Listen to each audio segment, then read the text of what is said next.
Are we live? We are. Hello, how are y'all? We are live, Two Queers in a Truck special edition. We're getting pretty close to 4th of July. Yes, today is June 24th. Can you believe that? I mean, this That's month incredible. is just, this Pride Month is just evaporated. It's just flying by. It's kind of surreal because there's no Pride events, in-person events or anything like that, so it's kind of weird. It's a weird June. It's doesn't, outdoors it feels like summer, but it doesn't feel like summer because normally summer you get more of the social events and going to the lake. Or you think it's because of the stay-at-home stuff that it's kind of thrown everyone's I think a lot of people out of whack, or is that... I think a lot of people are just not showing up. We just saw that with Trump's rally in Tulsa, where they had 1 million people sign up and 6,000 actually. Let's add that Trump rally. That's something we want to talk about today. You talk about, and I love the responses. So I watched. We probably want to pull out, but the several commentators, but like Trevor Noah, that I watch all the time. His response was, I think two things happened with that. One, that hundreds of thousands of people pranked him. And they estimate up to 400,000 of the reservations to come to that were probably fake. So hold on. We want to talk about that. So what you just said, remember, because I want to ask you about that. Yeah. Okay, go ahead. The biggest thing, though, is I think even amongst conservatives, they're starting to take COVID serious. Yes. Because nobody in their right mind, except for the 6,000 wackos that did show up to the Tulsa arena, are going to go to that. Because you talk about a crackpot of COVID and diseases and everything else. Just to hear him speak when you can just watch him on Twitter or TV or wherever that thing was fed to. Yeah. And, the funniest thing is that, and I can't remember the lady's name, but she's basically their press representative for his campaign, was trying to spin it, well, we really just wanted to gather information on those million people, and it was done for... I was like, no, it wasn't. You really wanted, and you hung your hat on the fact that 60,000 people were coming. You have an overflow arena. Yeah, why would they build another stage? You're gonna have an outdoor event. You're gonna have all this hoopla, and just like his inauguration, their numbers never line up with the rhetoric. Well, people don't support him as much as he thinks. No, I think he lives in a world that doesn't exist, but it does exist in his mind. He's like illusions of grandeur. And there were short times where, just because most people were quiet, but now that people are speaking out, you're realizing how completely disconnected with reality. And a lot of the supporters, I think. Well, I think people go, well, I can watch him on TV. I don't have to go risk myself or my family or my loved ones by getting exposed to COVID. We're in the middle of a pandemic. Yeah. Let's introduce the show and say where we're going. Welcome to Two Queers in a Truck. I'm Christian Cano. Jenny-Jaymes Christian. And we are driving around. We just finished our show, and I want to apologize for interrupting you during our show. Aww. I was panicking a little bit because we were running over, and I knew we had to come here, and I cut her off, and I should have just turned her mic off. that would have been just as crappy. So he can't be too nice to me, because then I'd be worried. I'd be worried he knows something about me, like I'm dying and I don't know it yet. He knows it. Yeah. Cano's trying to break out the brand new Cano Nice. That's right. It's not working. That's right. But he's trying. He's trying. That's right. He's made the pledge not to make fun of, especially women's appearances. Yes. I'm not going to fat shame. Get him in trouble. Fat shame. No more fat shaming. Yes, that's right. And you're not going to curse. And I've done good. I haven't said the two big ones. You've done very well on a show yet. So we've got a couple things we want to talk about. We want to talk about what white Democrats are doing in our party. Or I'd like to talk about it. We'll see if she jumps on board there. I want to talk about maybe what they're not doing. What they're not doing in our party. I want to talk about the Trump rally, as kind of what we mentioned. I want to talk about our upcoming show next week, I believe it is. It's going to be called the 3 Ps of Politics, and they are politics, politics, politics. So we want to see, kind of give a little preview of has politics changed with COVID-19, and as we move into the real political season, which is right before Labor Day weekend, and then that final stretch into elections. Well, we're coming almost in the convention season too. Yeah, I mean, the convention season's in August, so it's you know, it's that time of year. And I was telling somebody this last night when we were having a business discussion. They're asking me, you know, what's my here and now look like, and for the rest of the year, and I said, you know, it kind of breaks up in segments. You know, I'm involved with Charlotte Pride. We're doing a bunch of virtual stuff. And then, you know, that'll go through, you know, August 2nd, August 3rd. And then really it shifts to politics. I mean, because you got convention season, and then you're in the home stretch till November. I mean, and then we have my favorite holiday of the year. My favorite holiday of the year is Halloween. Oh, yeah. I love Halloween. Yeah, it's going to be a little different this year, though. It is. It's going to be different. I think we will know if it's going to be... Anyway, we'll talk about that. Yeah. Let's drive. We're going to what, South Park area? Let's go South Park. Okay. Let's go knock on Tariq's door. Lady T. Lady T. We'll go to Lady Tariq's area. We do a pretty good band, the Two Queers and Lady T. You know, I mean, if we could get him to dress up in drag and come on the show, I don't think that would be a problem. Yeah, that would be. He probably has that whole outfit. He probably has several. I mean. I think he'd be a cute drag queen now. I mean, I think some men are not cute drag queens. When I see them in drag, I'm like, you probably shouldn't have experimented. Yeah.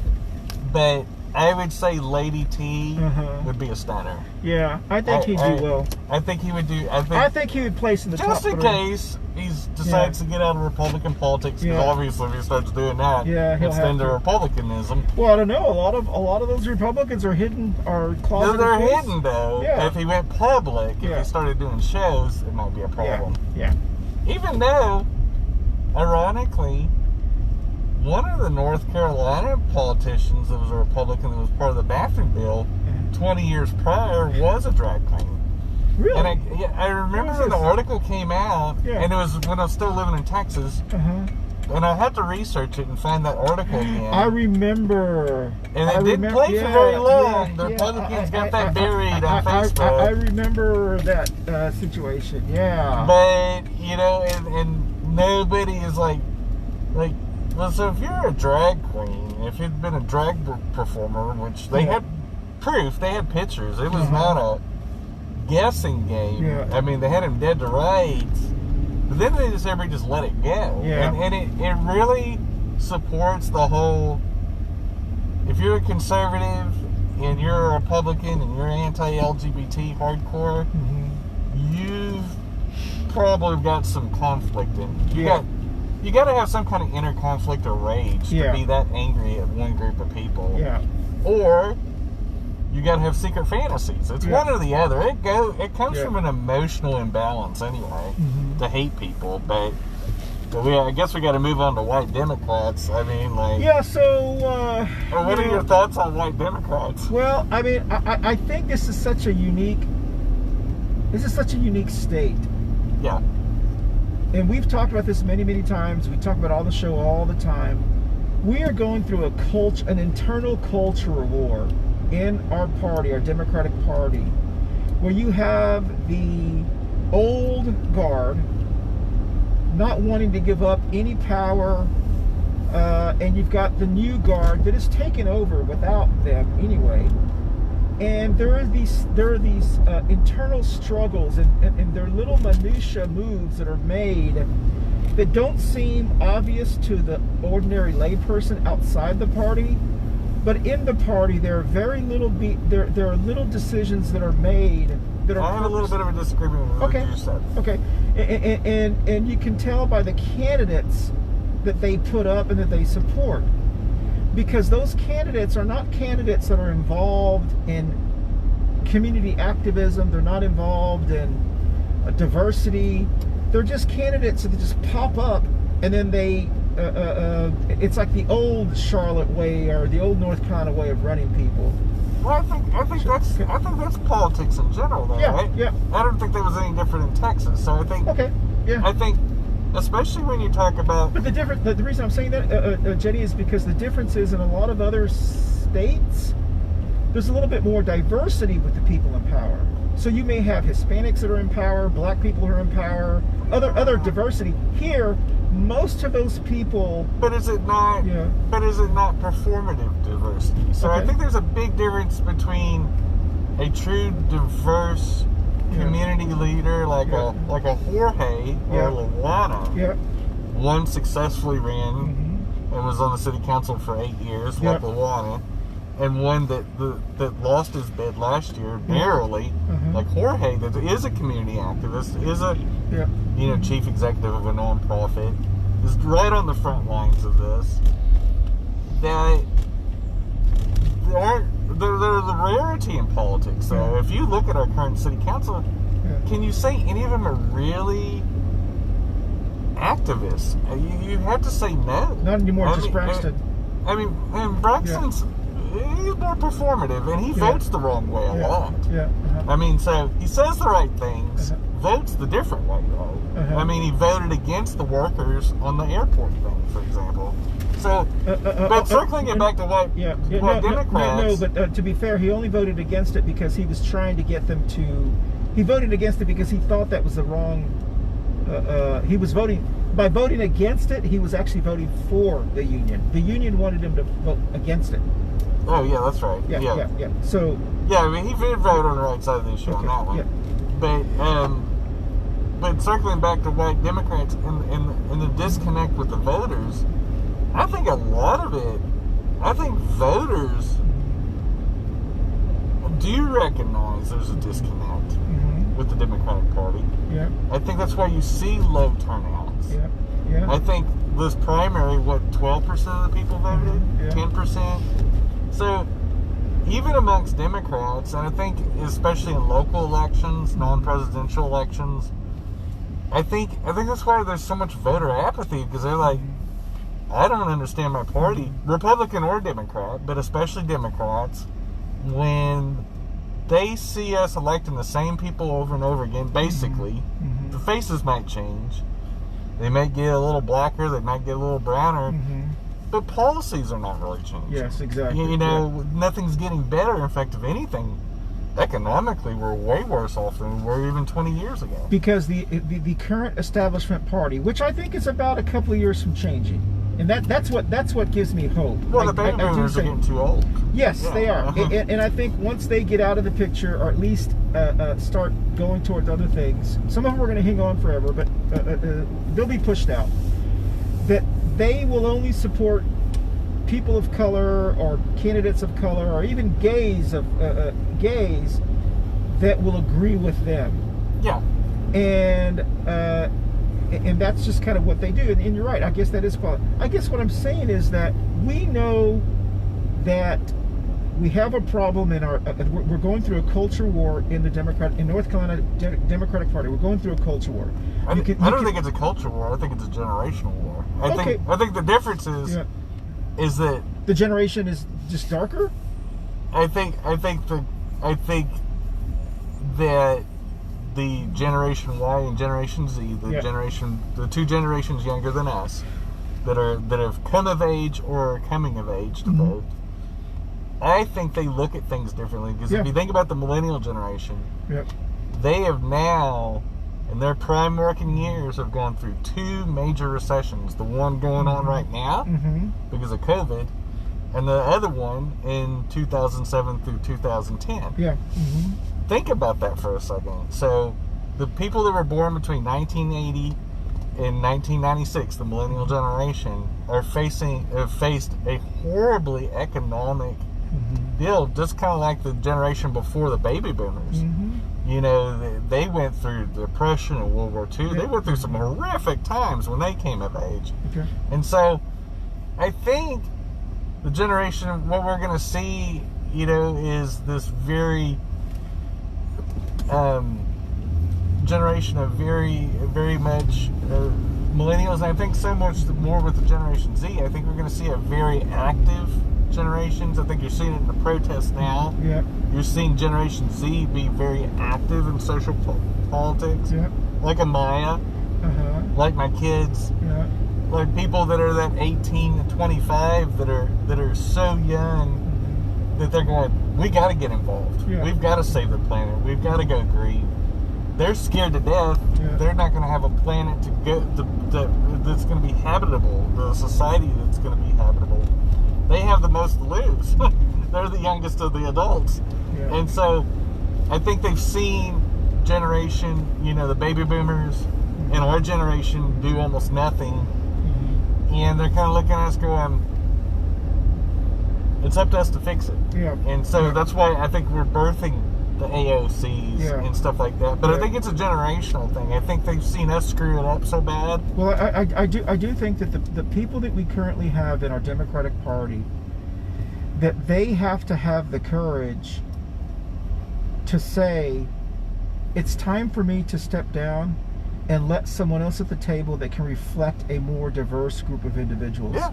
So, giving and the example, because I was thinking about this last night. Is it the Army slogan? Lead, follow, or get out of the way? That's right. Yeah. It's time for some people to get out of the way because they've led long enough. Yeah, and so I think someone like Julie Eisel. Yeah. Julie Eisel ran on a platform of crime and police. Okay, and Julie Eisel, for anyone who has followed her, she does talk about crime and police, but only when it's relating to white people. Yes. She doesn't talk about crime and police when it's referring to people of color. So she's looking at it from a lens that does not represent anyone other than the small group of individuals that she is around and so forth. And so she is a city council at-large candidate, which means that she is saying to all of us, trust me, I have your best interest at heart. I think what she needs to do is step aside, let a woman of color or even a person of color run in that position, and let that person tell her, trust me, I have your interest at heart. And that's the difference.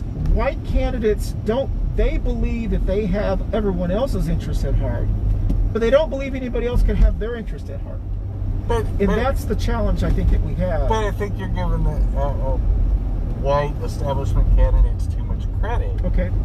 And I think, and this is I believe they know that they don't see it through another lens. Okay. I don't think they care to see it through another lens. Okay. And they appeal to the money and the power that put them in office. Sure. So I believe it's a little bit more heinous than that. Okay. I think it is. Well, I was trying to make her sound nice. Well, and I'm not accusing her specifically. No, I'm talking in general. The typical white politician, Republican or Democrat. Yeah, sure. Because I think this is a disease. Yeah. Everything in politics is about money and power. Okay. Once you get outside of that minutia, it's not really about racism. Yeah. It's not really about this. It's about money and power. And the one thing that you said that was very correct is that white people aren't going to give that up without a fight. And they see it as a zero-sum game. If I lose a little bit of power here, it's that I'm not gonna have money anymore. I'm not gonna have more power. And that if black people or brown people acquire that from me, that there can't be more. Like the pie can't get bigger. Exactly. It can only get smaller for them. They look at it as a zero-sum deal. If this side of the equation takes away these pieces of pie, then we can't make a bigger pie. Yeah. And I'm going, if you create more equity across the board in any intersection of life, it makes the pie bigger. It makes it grow. Exactly. And so exactly. I think most politicians, once they get to that spot, and they've screwed over the people they've needed to screw over to get to that spot, black or white, but especially white, are really good at hanging on to power. Yeah. Look at a Mitch McConnell that's been in Congress forever. Yeah. And look at these eternal politicians that once they get in, unless they get into a job where it has term limits, like the city of San Antonio, you get one term and you're done. Yeah. They're one and done, which I love. I think our national Congress needs that. They need to be limited to a very short time, and then we need to get rid of them. Exactly, yeah. We need terms there, yeah. And I think because they have unlimited time, virtually, that also gives them unlimited power. Yeah. And so I think with white Democrats, and especially the baby boom generation, they recognize money and power so much more. I think the younger generations see a more utopian society. Yeah. That's what they're hoping for. So we were at Myers Park High School. We went a little bit past South Park, but I wanted to come this way to show you. Never been here before. Yeah. It's a nice. It's one of the larger schools as far as enrollment. And it is Myers Park High School. All right. Well, I'm sorry. So no, thanks for the tour. Yeah. I was like. I love the little painted rocks over there too. That's kind of cute. I mean, but I think white Democrats, especially to bring it back to North Carolina where we're at right now, I believe that one of the big struggles is, and I think there's some truth to this too, is I think they're afraid of what the black and brown people, as they acquire power, are going to do to them what white people have done to them for hundreds of years. Yep. And I think there's a little bit of truth to that, but I think it's really more about self-interest. I think it's about I got here, I deserve to be here. Well, I guess there's an entitlement. Yes, my point is, for someone who has lived in, like as you have, and as many people in this city and state has, someone who has lived in other cities and other states and been able to look at how other groups and organizations operate, and then being able to have the luxury of coming back here, we have the luxury of having so many wonderful people who live in this city who aren't from this city. Yeah. And this city has thrived despite its racism and bigotry. It has thrived because people have come in from the outside and brought our thoughts, our values, our ideas, and that's why the city has continued to move forward. And I do think that what I see, and if I take myself outside of running for Congress, if I take myself outside of everything else, if I'm just looking at this from my own experiences, when I attend the African American caucus, Democratic caucus, when I attend the LGBTQ caucus events, when I attend all kinds of meetings, I see the people that are standing in the way of progress aren't necessarily Republicans, they're white Democrats. Yeah. And those are the ones, quite honestly, those are the ones who are standing in the way of true progress. And somehow I know that is being addressed in a micro level from precincts or forming strategies. The Progressive Party is trying to form strategies to kind of get in positions to take over the party here. But I do think that we have to know, and I know people know this inside, that for generations, and which is why it's so just dumbfounded, I don't know the word I'm trying to use, that the North Carolina has never had a person of color as a state chairperson. That is just amazing to me. Well, I think we're still years from that, because I think as long as the baby boomers control the party, yep, which they do, okay, they still do. Okay. I mean, look at presidential politics. Yep. Who were your top finishers? Okay. They were all baby boomers. There wasn't a single generation X or down. Okay. There was a top 3 finisher. Give me 1 second. Go ahead. Keep talking. And I think... Hello? Yes, yes. Yes.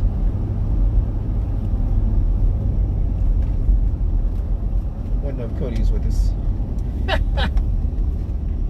And I think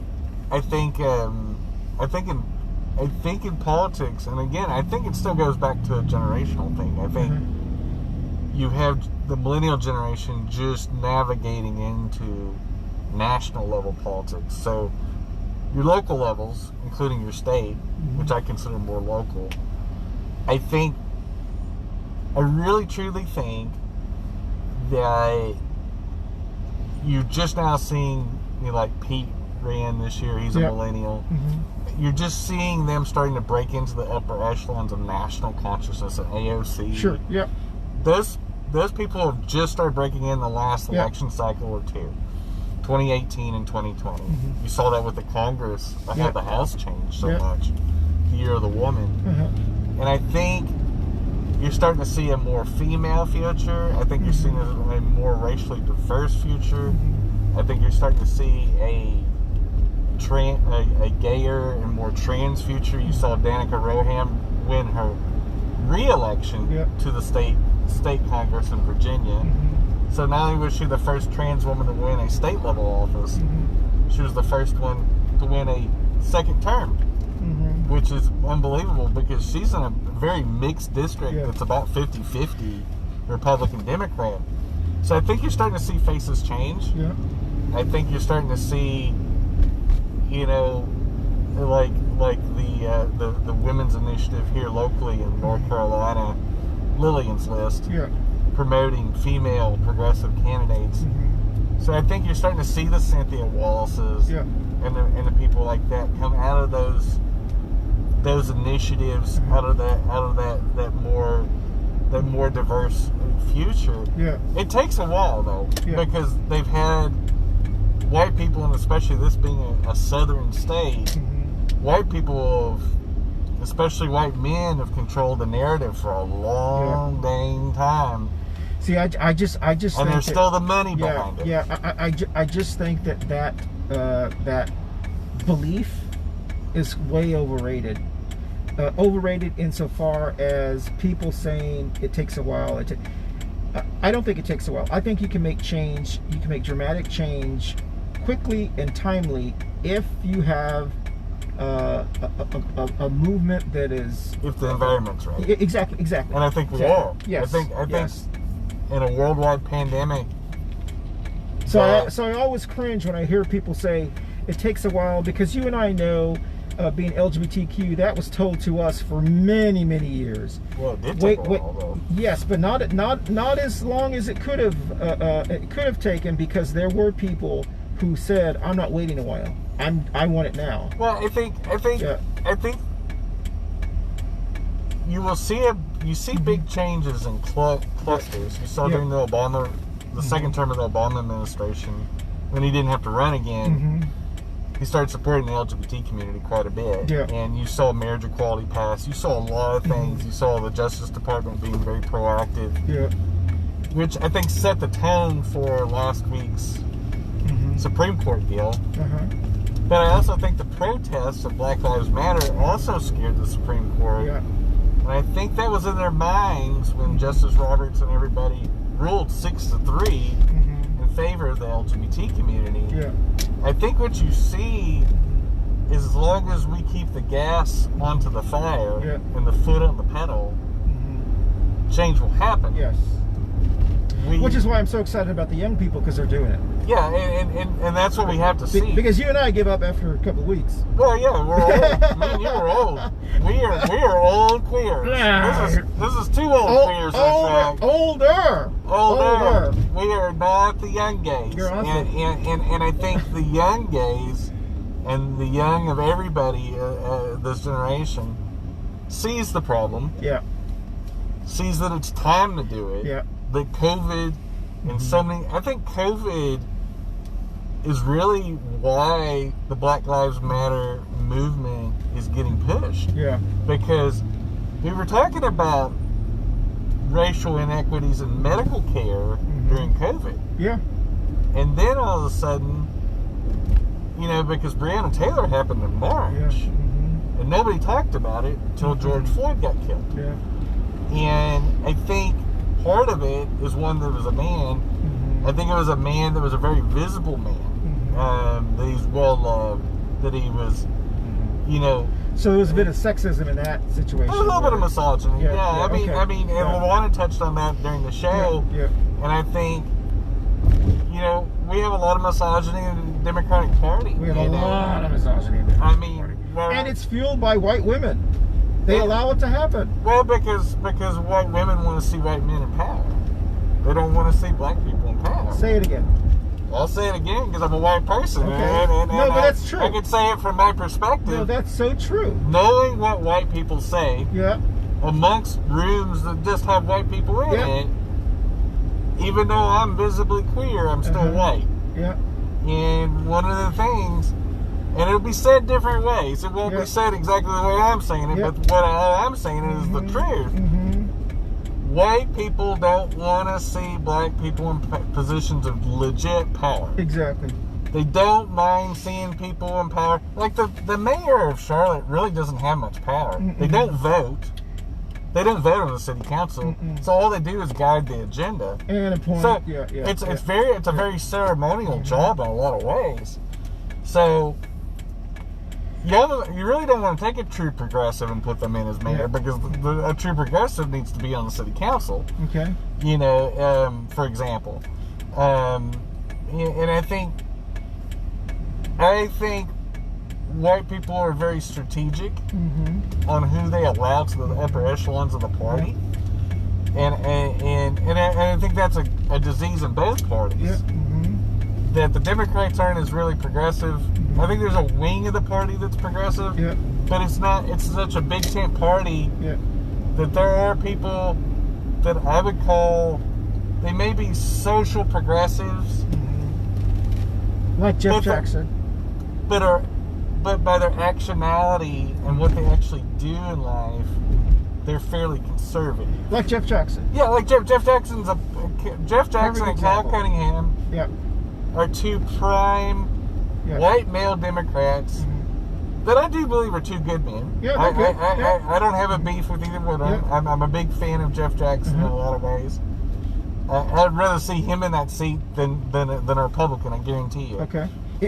You'd rather see Jeff Jackson in the seat than a black woman? Well, I mean, if she's a Democrat, no. I would rather have her in that spot. But right now, that's who we've got. That's who won the primary. And right now, I'd rather see a Jeff Jackson than a Republican in that seat, because a Republican's going to vote the Republican way. I don't want to ever see a Republican win of anything. That's a whole different show. We can talk about that on politics. But one of the things that I think is going to be very interesting is you have Jeff Jackson. You have the lady who's running. She's a Republican. She's an African American woman, businesswoman from Ballantyne.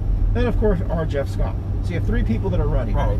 Two of the people believe in a women's Planned Parenthood, who are voted for it. That's Jeff Jackson, or who will vote for it. That is Jeff Scott and the Republican woman. Jeff Jackson single-handedly blocked funding for Planned Parenthood. Yes, he did. And so that, I think, is going to be a very big dynamic. If you're a woman who believes in reproductive rights, Jeff Jackson is not the person for you. He justifies it however he wants to. He also doesn't believe we should end the war on drugs, that we should that a veteran should be able to have cannabis if they need it. So that is completely kind of off of what, but the other two do. So I think it is going to be, so you have to make a decision. Do I want a pretty boy Democrat who says he's progressive but's never going to vote that way? Right. Or do I want someone else, if those two issues are important to you, do I want someone else? Well, I think it depends on which intersection of life you come from. So I'll address the Republican because, you know, realistically, you know, the Libertarian candidate probably does not have a chance in that race. But with the Republican candidate, when it comes to certain social issues, at the end of the day, would she vote to defund Planned Parenthood? Absolutely. Okay. She's going to vote party lines. Okay. And Republicans have put a gag order on. But so will Jeff Jackson. Not necessarily. Well, he's the one who did. Yeah, but he's the one that stopped it.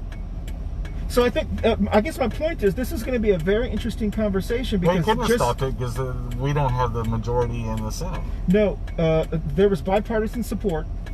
Erica Smith had reached out with Planned Parenthood about a bill. She had gotten bipartisan support, and Jeff Jackson single-handedly stopped that bill. What, a committee or something? Yes. Okay. And stopped it. And he said that he wasn't willing to whatever, and this, and so even the reproductive rights group, whatever the name of that group is, came out against him and said that was not acceptable. So I guess what I'm trying to say is, just because you have Jeff Jackson, who is a Democrat, whatever, does not necessarily mean that he is going to be voting for issues that are important to certain Democrats. Now, will he vote for LGBT things? Yes. Yeah. Will he vote for? He won't vote to protect immigrants. Will he vote to end gerrymandering? Yes. There are issues to him that are important, but they're not really issues. They're more like moderate Republican issues that he likes. He doesn't really support more progressive Democratic issues. Well, I think he's a moderate in general. I think there's a lot of white male Democrats, like a Bill Clinton, that when he was president, he actually became more progressive after he got out of the presidency, because he signed DOMA, for example, and then actually lobbied as a former president and got it repealed. But I guess what I'm saying is, that's an example of a white Democrat that is at that moment, is a bigger danger to us than Republicans. No, I don't agree with that. If a Democrat will block another Democrat, a black woman Democrat's bill. I don't agree with that. Okay, so you think that it's okay for a white Democratic male to block a black woman Democrat's? You can't do that with me, Christian. I'll call you out on that shit. Okay, well then tell me why you feel. You can't say that one. You got me riled up now. But number one, I will never agree after what the Republican Party has done to the LGBT community. Okay. And this year alone, I would never see a Democrat as a greater threat to my existence than a Republican. But will you agree, or will you accept the fact that from your lens, you will always believe that a Republican in North Carolina is a greater threat to you than a Democrat? They have been. Okay. It's not even from my lens. The bathroom bill. Okay, I understand that. I shouldn't even have to say that. So will you accept that there are black women who believe that white Democrats are a greater threat to them from their lens? Well, from their lens, yes. Yes. So that's my point is, there are many people of color, and especially black women, who see people like Jeff Jackson as a greater threat to them, because LGBT issues may not be the big issue for them. They are for you, but they're not for them. Or for black trans women. Well, okay, but you're not a black trans woman. No, I'm a trans woman. Okay, but from my lens, as I'm watching them get slaughtered. Sure. I'm watching them not being able to get jobs. Sure. See what they go through. So you can understand that. So there's lots of black women that get affected by Republicans. Sure. So. But there's also a lot of black women that get affected by Democrats. Somewhat, yeah. Yeah, and so that's my point is that depends on, of course, how you're looking at, from what lens if you're talking about a generality, a white Republican is more of a threat than a white Democrat. In general. Because you still got a Bernie, you still got progressive white Democrats. Not every white Democrat that holds office is like Jeff Jackson. Exactly. I completely agree with you. You've got great people like Mary Belk. Where I'm arguing with you is you're making absolutes, and there's white Democrats. I can absolutely tell you that I know several. Our party needs to clean house. Yes, I can absolutely tell you that I know several African American women that are good, strong Democrats that consider white Democratic men like Jeff Jackson as one of their biggest threats. Well, yeah, because it's an internal battle. Okay. If you're talking about, here's where we got to separate. I'm talking about it as a citizen. Sure. And in general terms. Sure. You're talking about it inside politics. Yes. Inside politics, for example, a black female candidate is always going to be blocked by a white male candidate. Yes. Because the power still resides in the white male segment of our party. Yes. They still run this party. And because I'm an ally of black women, what I want to do is get rid of that. I want to get rid of the Jeff Jacksons. I want to get rid of the Cal Cunninghams. I want to get rid of those. Well, you'll never get rid of them. Well, I want to get rid of those who stand in the way, because I'm an ally of black women. I want to get rid of those who stand in the way of black women. I think. I want to make sure that we create as many obstacles for them as they do for black women. I think the one thing is that you have to have with the party, you have to have leadership change, and for all intents and purposes, and this is the national level down, because I think we're the national level, the top end of our politics is what defines our marching orders down ballot, and so someone like no matter what way you want to say it. Yeah, so someone like look me, at the top 4 candidates. So for president. Yeah, so someone like me, because I try to view things more as a strategic path, 5-10 years, so forth. Yeah. Someone like me is willing to defeat Jeff Jackson in this next election, put a black Republican woman in power, so that way the next election we will have more equality. The same way I was willing to defeat Dan McCready, the same way I believe Cal Cunningham needs to lose this election, is I believe that the way that you change power is not give them your support, because if that's how you have to do it. Unfortunately, you have to play the way they play. I think that to cut your nose off to spite your face is why Democrats have had years of ineffectiveness. I think. I don't agree with that. I think that there is a different way of doing that. I don't think. So tell us a better way of doing it. I wouldn't ever push a Jeff Jackson out. We would not have had current seat holder. Let me give you an example. We would not have had Cynthia Wallace had we not defeated Dan McCready. Well, Dan McCready defeated himself. We didn't defeat him. He defeated himself. He was a terrible candidate. We would not have Cynthia Wallace had we not. He was never going to win. I agree with that. But we would not have Cynthia Wallace unless a large portion of people helped Dan McCready lose. But as we know, especially in congressional politics, whether it's state or national, I don't want a Republican winning a seat and holding that seat for the next 10 or 20 years. No, we don't. And that's what's going to happen. No, Bishop's going to lose. I think. Bishop's going to lose, but I'm talking about Jeff Jackson's race. No, Jeff Jackson's race. Jeff Jackson. First of all, Jeff Jackson doesn't even participate in the community. He's never attended any of the MECDEM events. Well, is that a prerequisite? Well, for office holder? Well, considering that every single Mecklenburg delegate, elected delegate, has attended. Because I know a lot of people in the Democratic Party that don't go to anything.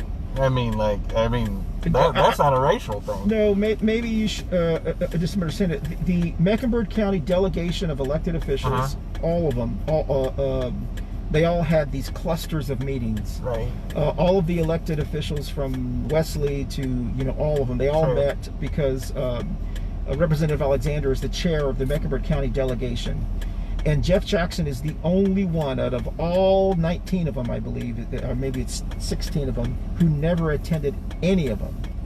And I think that speaks highly, A, to how much respect he gives to the other delegates.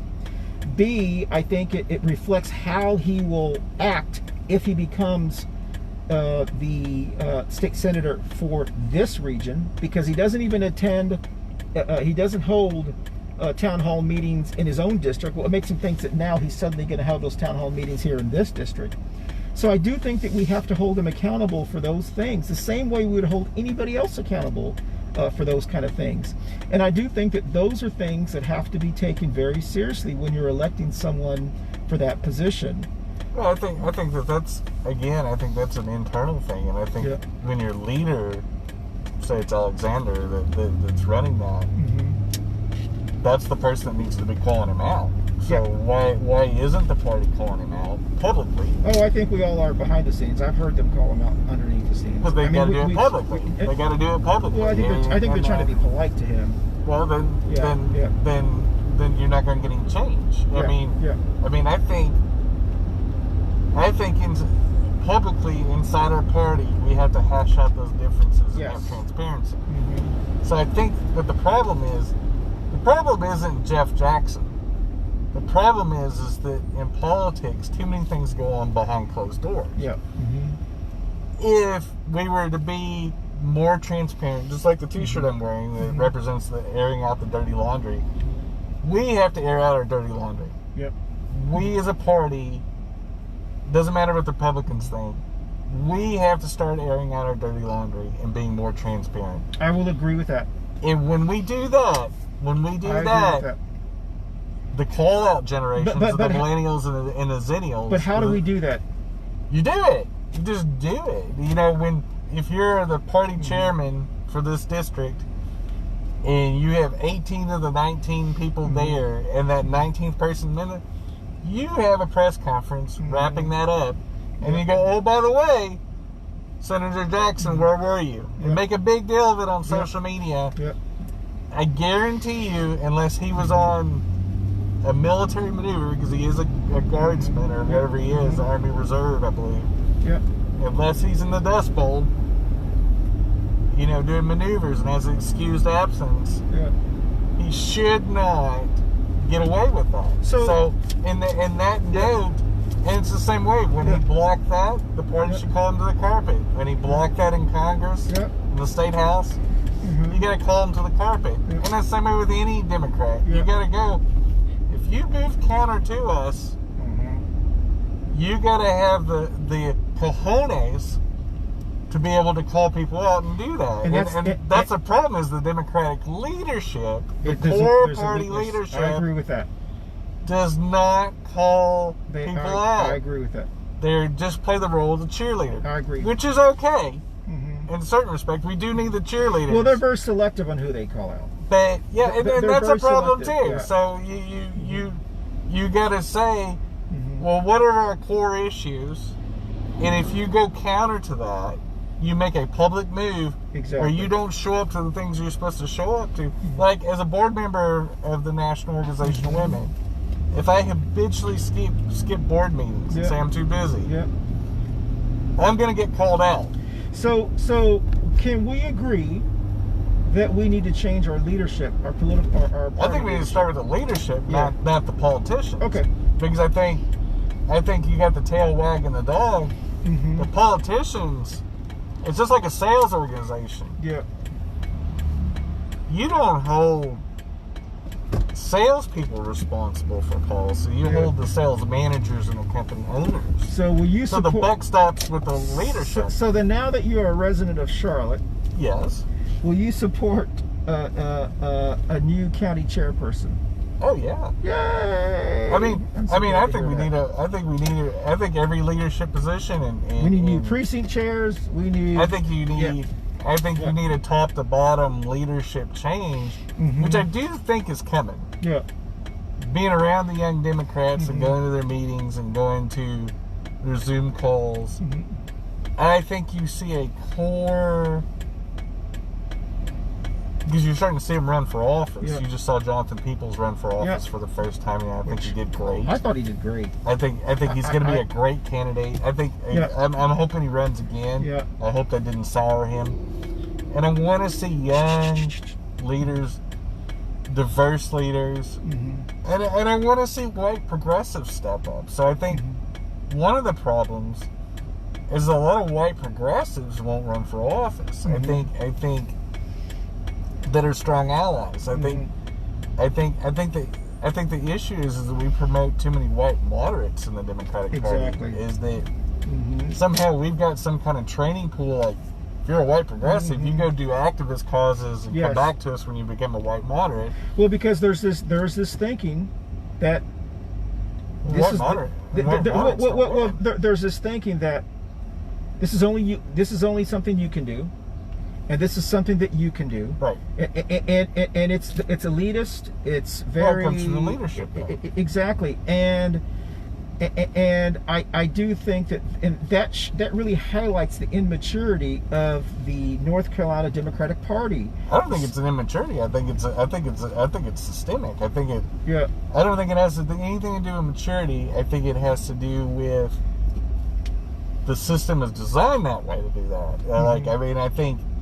I think it's a multi-generational problem. Oh, I don't think I can get through here. I don't even think it's 100%.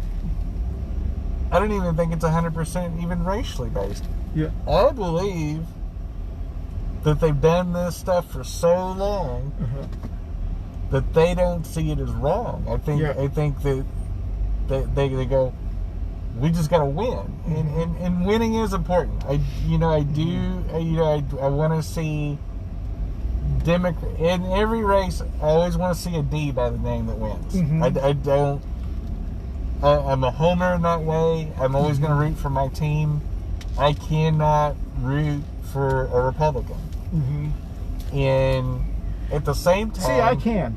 I can root for. I'm going to root for Matthew Ridenhour. I mean, no, I can't. I mean, I love him. Yeah. He's a great guy, but I would never vote for him. I mean, I think that he has been involved in the community. He knows the issues that impact. But he was in favor of SB2, SB6 or whatever it was here. I mean, he was in favor of the bathroom bill, and I can't support a party that has targeted me. You shouldn't either. But we had 44 to start this, and I'm going to repeat this until every LGBT Democrat hears this. If you ain't supporting Democrats, you're part of the problem, and I'm going to call you out on that, especially in Pride Month. We had 44 anti-LGBT bills proposed nationwide between January 1 and February 10th of this year. In less than 40 days working, we had 44 anti-LGBT bills posed, all by Republicans. And that's a problem. And we're still... And there were Republicans that helped stop those. Yeah, but they created them. That's the problem. Is the party still fosters that. So how is that? I guess I understand what you're saying. I guess I don't. It seems like you're cherry picking which people you like and which people you don't like. So you are too. Well, no, of course, no. I would not disagree with that, but at least you have to admit it. I mean, Jeff Jackson, who is anti-woman, anti-Planned Parenthood, anti-reproductive rights, anti-drug war on drugs, all of these things that we know impact a large portion of our community, including LGBTQ people, and they are allies of ours. Jeff Jackson, who was against those, you're willing to go, it's okay. Because I want to end the Republican majority in the state house. So for you, it's more important to end the Republican majority than to put a bad Democrat in there. Correct, yes. Okay, well... you pick your poison.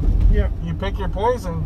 Yeah. But I guarantee you, with a Democratic majority, a lot of that stuff ends. No, because this is what's going to happen. This is what my fear is going to happen, and I think we've seen this on the Republican side.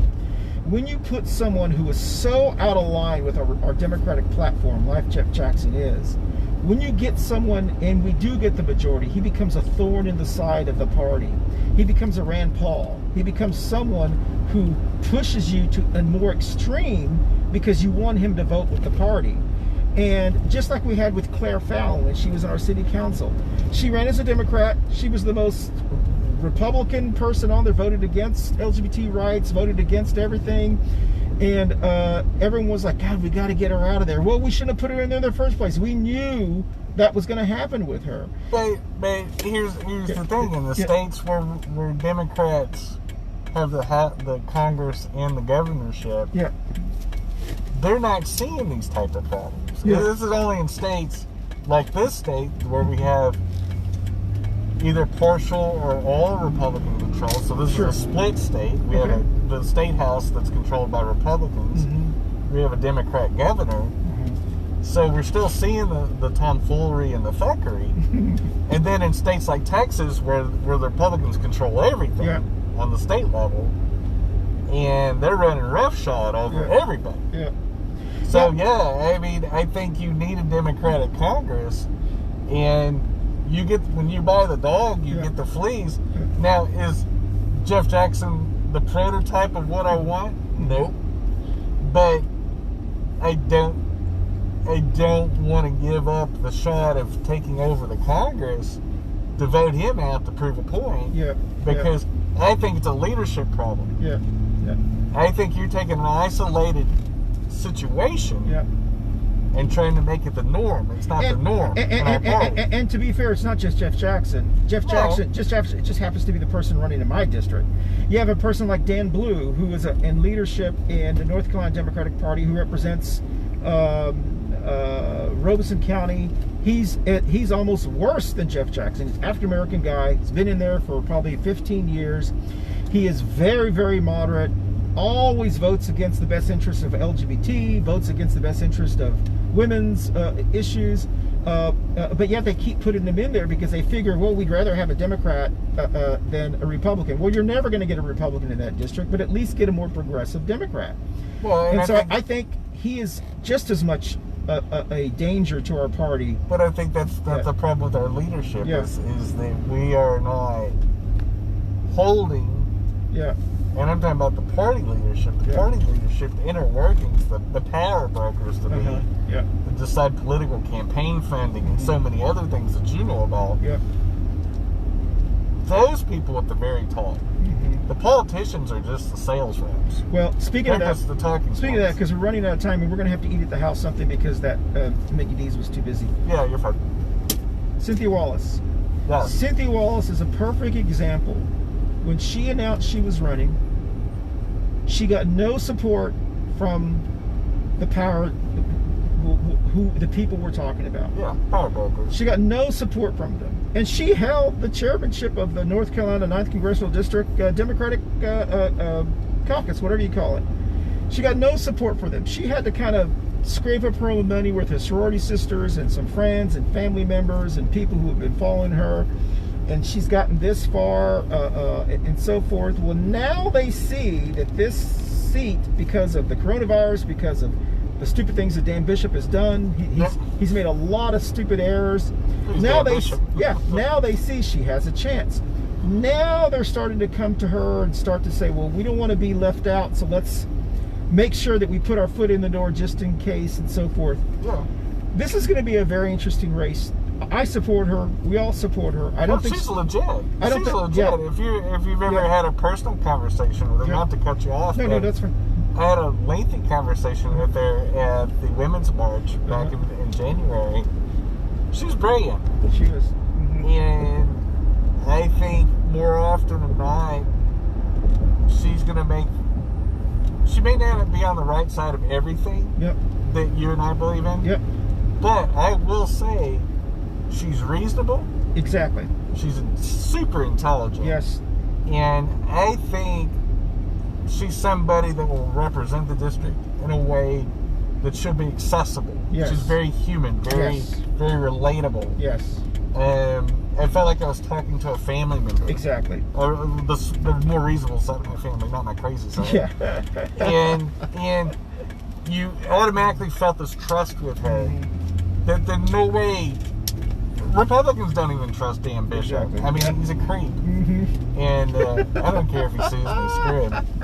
I think he's an absolute creep. He can't sue you for calling you, for you saying your opinion. He's a thug. Well, he can sue anybody. He'll sue anybody. But still. He's a thug. Wouldn't we love to be able to stand on the stand and have him defend, are you not a creep? Yeah. Are you not a creeper? Yeah, I mean, the thuggery that he did against trans people, I will never let that go. Yeah. He killed trans people because of that. People got hurt because it dehumanizes us, and I'll never let that go. So it's but to circle it back to Cynthia, I don't just support her just because she's black and a woman. Yeah, I support her because she's a good human being. Yeah, She's reasonable. She's a common sense Democrat. Yeah. She knows that district. She's active in that district. Yep. She is a native of that area, so she lives and breathes that part of North Carolina. And quite honestly, a lot of the rural farmers and rural... And she's not running just to run. Yeah. She really wants to represent that district. Yeah. Which is what really came across when I talked to her face to face. Yep. She loves that district, and she loves everybody in that district. And that's who you want in Congress. Yep. You want somebody, when they go to Washington, D.C., to really represent us and not just fill a seat. Yep. Dan Bishop, more than anything, is an empty-headed suit that does not belong in that district and should not be representing District 9. Dan Bishop is a buffoon. He is a racist. He had Republican Party. He's a bigot. He's an idiot. He single-handedly lost him the governorship by pulling what he pulled in 2016. He was ridiculous. And the guy's a poison pill. Well, we talked about a lot of great things. Yes. And we are at the end of the road, and we did not get something to eat because they were too busy. Yeah. And I'm going to adjust my mask. So, thank you for joining us. We will see you one more time, I think, next Wednesday. Are we on for next Wednesday? Yeah. Oh, cool. Yeah. And so we will see you on the next edition of Two Queers. Well, this is the last Pride Month show. Yes, that's right. This is the last Pride. Happy Pride. Happy Pride.